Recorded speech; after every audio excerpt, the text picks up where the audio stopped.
بات ہم کرتے ہیں ایک ایسے ٹاپک کی جانب جو کہ بہت امپورٹنٹ ہے اور ہمیں اور آپ سب کے لیے ہم سب کو ایک دوسرے کو یہ ریمائنڈ کرانا بہت ضروری ہے. آج جی ٹالرنس ڈے منایا جا رہا ہے. سوچیں زبردست بات ہے یہ, یعنی کہ برداشت کا دن, ایک دوسرے کی بات کو. اب ہم ایسے ٹائم میں رہ رہے ہیں جہاں کہ سوشل میڈیا پر ہر کوئی اپنی اوپینین کا بلا روک ٹوک اظہار کر رہا ہے.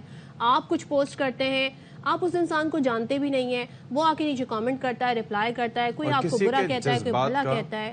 اگر آپ ایگری نہیں کرتے نہ کریں, لیکن آپ ایٹ لیسٹ اپنی لینگویج جو آپ پوسٹ کر رہے ہیں, جو آپ اپنی رائے کا اظہار کر رہے ہیں, آپ اس شخص کو جی برا بھلا نہ کہیں, گالیاں نہ نکالیں, ان چیزوں کو اوائڈ کریں. اختلاف کر سکتے ہیں لیکن کسی کے فیملی. اور دوسری ایک اور چیز یہ ہے کہ فرض کریں آپ کسی کے بارے میں کوئی رائے دینا چاہ رہے ہیں تو آپ اس شخص سے کنفرم کر سکتے ہیں. یہاں پر ہم یہ ہیں کہ for the sake of click baits, for the sake of views, ہم کچھ نہ کچھ بھی پوسٹ کر دیتے ہیں, یہ سوچے سمجھے بغیر کہ اس کا اس شخص کے اوپر کیا اثر ہو سکتا ہے, اور دوسری جانب ہم اس پہ بھروسہ بھی کر لیتے ہیں. پھر دوسری چیز یہ ہے کہ یہاں پر ہم ایک مثال کے طور پر صدف کے ساتھ کسی بات پہ میرا اختلاف ہوتا ہے تو میں اونچی آواز میں بات کرنا شروع کر دیتا ہوں, اور جب صدف مجھے اس بات پہ ٹوکیں کہ بھائی آپ ایسے کیوں بات کریں, تو آپ کہیں کہ مجھے غلط بات, میں کہتا ہوں مجھے غلط بات برداشت نہیں ہے, اور میں سچا ہوں میں ایسے ہی ہوں, اور میں کڑوا ہوں تو میں ایسے ہی ہوں. اب یہ کوئی جسٹیفیکیشن نہیں ہے. اشفاق, آپ کی یہ بات کچھ لوگ کہتے ہیں ایکچولی میں بہت اسٹریٹ فارورڈ ہوں, میں بہت اسٹریٹ فارورڈ, مجھ سے جھوٹ برداشت نہیں ہوتا اس لیے میں ایسے بات کرتا ہوں. بھائی آپ اسٹریٹ فارورڈ ہیں لیکن آپ دوسرے کا بھی خیال کریں. اگر وہ بھی اسٹریٹ فارورڈ ہو گیا تو پھر سبھی آپس میں لڑتے رہیں گے.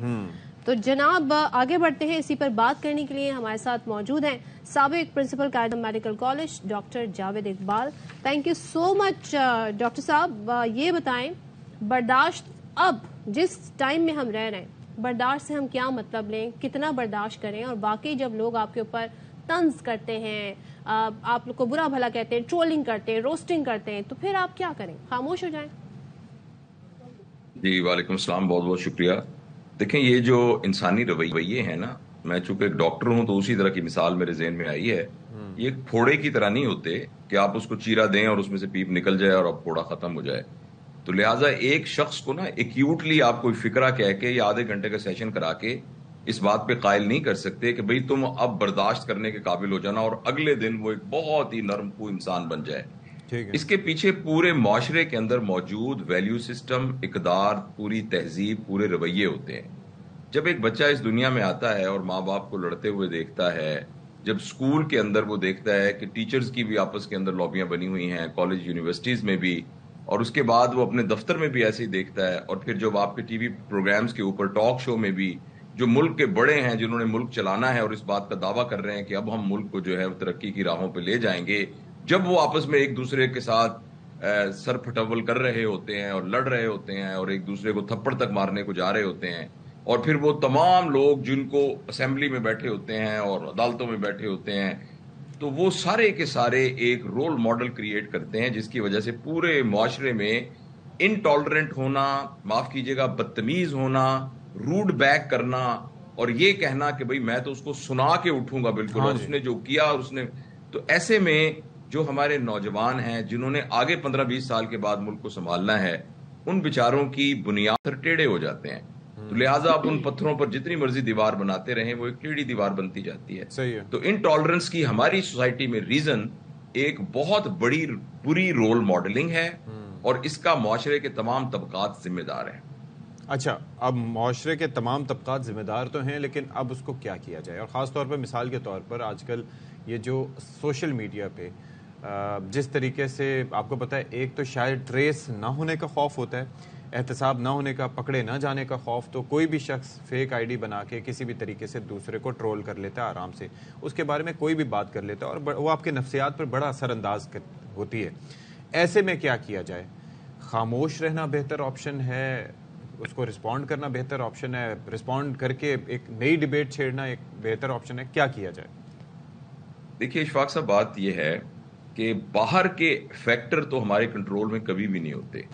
جو انسان کے مزاج کی تشکیل میں سب سے اہم چیز یہ نہیں ہے کہ ہم لوگوں کو کیسے روکیں کہ وہ ٹھیک بن جائیں, لوگوں کو کیسے روکیں کہ وہ, سب سے اہم چیز اپنے مدافعتی نظام کو بہتر کرنا ہے. لہٰذا میری تان تو ہمیشہ اس بات پر ٹوٹتی ہے کہ اگر ہم اپنی قوم میں اور پوری دنیا میں بالعموم اگر ہم چاہتے ہیں کہ ایک ایسا معاشرہ بن جائے جو ٹالرنٹ معاشرہ ہو, اور آج سے ہم محنت کرنا شروع کریں, تو وہ بچے جو ابھی دنیا میں نہیں آئے ان پر محنت کی جائے اس طریقے سے کہ جو پوٹینشیل پیرنٹس ہیں ان کی تربیت کی جائے کہ جب اللہ آپ کو اولاد دے گا تو کس قسم کا انوائرمنٹ ان کے گرد آپ نے کریٹ یہیں سے سٹارٹ کر لینا. ڈاکٹر صاحب ایک چیز اور، بچے تو خیر ظاہر ہے ہمیں انہیں بہتر سے بہتر تعلیم دینی چاہیے. ہمیں سب سے پہلے اپنے آپ کو سدھارنا پڑے گا، اپنے آپ اپنے رویوں میں، کیونکہ ہم دوسروں میں یہ خامیاں ڈھونڈتے ہیں. Actually some times most of the time یہ خامیاں ہمارے اندر ہوتی ہیں. ہمیں لگتا ہے ہم جھوٹ نہیں بولتے، ہم سچے انسان ہیں، لیکن ہم وہ سب کر رہے ہوتے ہیں. اسی طرح ہمیں لگتا ہے ہم میں بڑی برداشت ہے،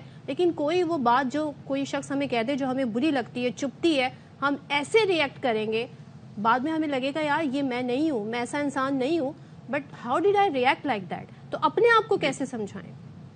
دیکھو بیٹا، بات یہ ہے جو بچے ہیں ان کی جو نفسیات ہے تبدیل ہونے کی یا لرن کرنے کی، وہ یہ ہے کہ ان کے ارد گرد ایک خوشگوار تجربہ آپ کریٹ کر دیجئے.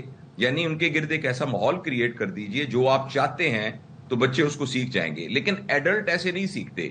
ایڈلٹ کے سیکھنے کا، ان کی بری عادات کو اچھی عادات کے ساتھ تبدیل کرنے کا صرف ایک طریقہ ہے، اور وہ یہ طریقہ ہے کہ کسی طریقے سے وہ خود قائل ہو جائیں کہ مجھے چینج کرنا ہے.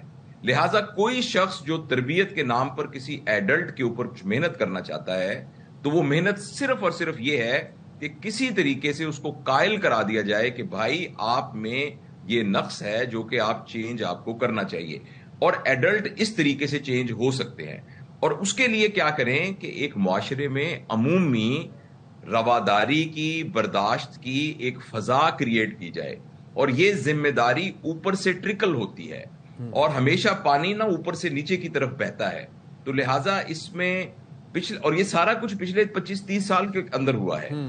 اور وہ اس کی وجہ یہ ہوئی ہے کہ ہمارے معاشرے میں پتہ نہیں اس کی کوئی انٹرنیشنل ریزن تھی، لوکل کوئی پولیٹیکل سرکمسٹانسز تھے، یا پتہ نہیں کیا ہوا، اوپر سے ٹرکل کرتا ہوا ایک طرح کا انٹالرنس کا. جی ہم اپنی انڈیویجول کیپیسٹی میں کیا کر سکتے ہیں؟ مثال کے طور پر لوگوں کے ساتھ اچھے سے برتاؤ کرنا ٹھیک ہے، ہم کر سکتے ہیں، لیکن اس میں واٹس دا فائن لائن کہ جہاں پر آپ کے برداشت کو آپ کی کمزوری نہ سمجھا جائے؟